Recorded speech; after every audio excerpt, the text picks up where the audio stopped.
নমস্কার, চলে এলাম আজকে একটা নতুন ব্লগ নিয়ে। আজকে তোমাদের সঙ্গে শেয়ার করব লিট্টি চোখা, যেটা আমি যে খুব বেশি ভালোবাসি সেটা বলবো না, বাট আমার এক মেয়ে খুব ভালোবাসে এটা খেতে, মানে এত প্রিয় ওর যে কি বলবো। তো ওর জন্যই বেসিক্যালি বানালাম আমি। ও সবসময় দেখি দোকানে গেলেই ও লিট্টি চোখা কিনে খায়। তাই বললাম তুই এত লিট্টি চোখা খেতে ভালোবাসিস, দাঁড়া আমি একদিন বাড়িতেই বানাবো, বাড়িতে বানিয়ে দেবো, দেখবি কেমন খেতে।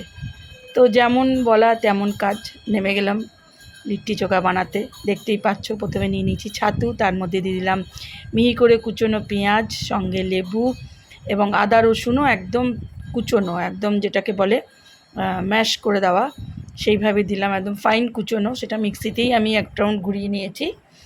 তো নুন, মিষ্টি, একটু আচার তেল আর একটু চাট মশলাও দিয়েছিলাম। সব কিছু মিলিয়েই এটাকে বানিয়েছি। আচার তেলটা কিন্তু আমার হাতে করা, ঘরেই বানানো। আজ 3 বছর হয়ে গেল মনে হয়, এটা বেশি বই কম নয়। তো যাই হোক, ঘরেরই আম গাছের আম এবং ঘরেই সব কিছু দিয়ে এটা বানিয়েছিলাম আম তেলটা। তো অনেক দিন হয়ে গেল, মাঝে মাঝে মুড়ি দিয়ে খাওয়া হয়। আসলে বিশেষভাবে মুড়িটা খুব একটা খাই না বলে আমাদের এই তেলটা রয়েই যায়, খুব একটা ওঠে না, তো মাঝে তেল দিয়ে দিই। তো যাই হোক, রেডি হয়ে গেছে। এদিকে বেগুনটাও পুড়িয়ে নিয়েছি। আমি মনে হয় আমার লাইফে, আমার 30 বছরের সংসারে এই প্রথম বেগুন পোড়ালাম।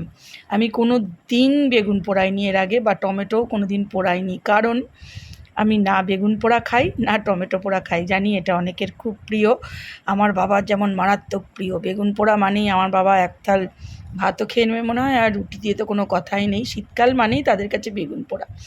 কিন্তু বিশ্বাস করো, আমি আমার 30 বছরের বিবাহিত জীবনে কোনো দিন বেগুন পোড়া করিনি, কারণ আমি নিজেই ভালোবাসি না বেগুন পোড়া। আর আমার বর তো বেগুনই খেতে পারে না, যার জন্য বেগুন পোড়াটা আমার বাড়িতে কোনো দিন হয় না। যেটা হয়, বেগুন ভাজা হয়, বা বেগুনের তরকারিও যে খুব একটা হয় তা নয়, একদমই হয় না বললেই চলে। শুধু শুক্তো করলে একটু বেগুন দিতে হয়, তাই দিই, এইটুকুই। তো মেখে নিলাম আমি এটাকেও একটু আচার তেল দিয়ে, কাঁচা লঙ্কা দিয়ে, পেঁয়াজ দিয়ে। শুধু ধনেপাতাটা মিস করছিলাম, ধনেপাতা নেই তাই ধনেপাতা দিতে পারিনি। তো এই আলু বেগুন দিয়ে চোখাটাও বানিয়ে নিলাম। এটা কিন্তু আমি একদম লিট্টি এর আগে বানিয়েছি অনেকবার, বাট এই চোখাটা আমি কোনো দিন করিনি। আগে সস টস দিয়েই খেয়ে নিত এরা, কিন্তু এবারে যেহেতু একদম অথেন্টিক বানাবো বলেছিলাম মাম্মামকে, মাম্মামের জন্যই বানানো। মাম্মাম ভীষণ প্রিয় এটা, লিট্টি চোখা মানে ওর জীবন। তো ওর জন্যই বানালো। দেখতেই পাচ্ছ, আটাটাও মেখে নিয়েছিলাম, প্লেন আটাটা, নুন একটু সামান্য তেল দিয়ে আটাটা মেখেছি, ওটা দেখাইনি কিছু।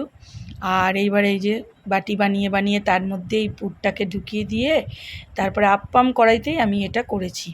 দেখলাম আপ্পাম কড়াইতে করলে বেশ সুন্দর, মানে ওই জন্য ছোটো ছোটো করেছি, খুব বেশি বড় করিনি। লিট্টিগুলোকে আমি একটু ছোটো ছোটো সাইজ করেই করেছি, যাতে আপ্পাম কড়াইয়ের ভেতরে ওগুলো খুব সুন্দরভাবে সেট হয়ে যায়।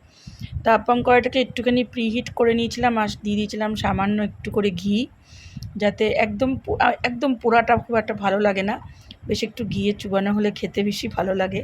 মানে এটা আমার মত, জানি না, দোকানে অবশ্য দেখেছি যে পুড়িয়েই দেয়।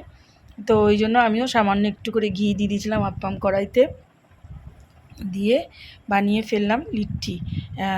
একদম এত সুন্দর মাপটা হয়েছিল না, যে আপ্পাম করাতে আমার একদম সেট হয়ে গেছিলো, পুরো সুন্দরভাবে সবগুলো সেট হয়ে গেছিলো।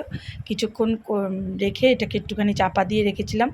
তারপরে যখন উল্টালাম, নিজেই বেশ অবাক হয়ে গেলাম, বাহ বেশ সুন্দর লাগছে তো দেখতে, একদম পুরো মনে হচ্ছে দোকানের মতন। খেতেও কিন্তু অপূর্ব হয়েছিল। আমি নিজে খুব একটা লিট্টির ভক্ত নই, বা ওই যে বেগুন পোড়া যেটা মাখলাম আলু সেদ্ধ দিয়ে, সেটারও একদম ভক্ত নই। কিন্তু জানি না সেদিনকে যে কী ভালো লাগলো খেতে, ওটা দিয়েই খেলাম। মাম্মামটা পাঠিয়ে দিয়েছিলাম, আর আমরা ঘরে খেলাম। আমার মেয়ের জীবনেও কোনো দিন বেগুন পোড়া খায় না। শুনেছি অনেকে লেবু বেগুন পোড়াটা মারাত্মক প্রিয়। এটা একটু ঘি ব্রাশ করে দিয়েছিলাম ওপর থেকে। আর সেদিনকে ওকেও দিয়েছিলাম বেগুন আলু পোড়া, যেটা করে মেখেছিলাম ভর্তাটা আর কি, সেটা ওকেও দিয়েছিলাম। ও কিন্তু জানেই না যে ওটার মধ্যে বেগুন ছিল।